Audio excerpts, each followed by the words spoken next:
ఒక పెద్ద పచ్చని అడవిలో గజరాజ్ అనే ఒక బుజ్జి ఏనుగు ఉండేది.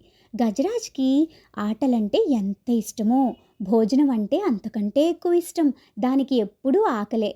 ఉదయం లేచినప్పటి నుంచి సాయంత్రం పడుకునే వరకు ఏదో ఒకటి తింటూనే ఉంటుంది. ఒకరోజు అడవిలో ఆడుకుంటూ చాలా దూరం వెళ్ళిపోయింది గజరాజ్. అలా వెళ్తుండగా దానికి ఒక పెద్ద పండ్ల చెట్టు కనిపించింది. ఆ చెట్టు నిండా ఎర్రటి తీయటి యాపిల్స్ ఉన్నాయి. వాటిని చూడగానే గజరాజ్ నోట్లో నీళ్లు ఊరాయి. ఎలాగైనా ఆ పండ్లు తినాలని తన చిన్న తొండాన్ని పైకి చాచింది. కానీ పండ్లు చాలా ఎత్తులో ఉన్నాయి. దానికి అందలేదు. చెట్టును గట్టిగా ఊపింది. అయినా ఒక్క పండు కూడా కింద పడలేదు. అయ్యో, నాకు ఈ పండ్లు ఎలా దొరుకుతాయి అని గజరాజ్ దిగులుగా కూర్చుంది. అప్పుడే ఆ చెట్టు మీద ఉన్న ఒక చిన్న కోతి కిందకు వచ్చింది.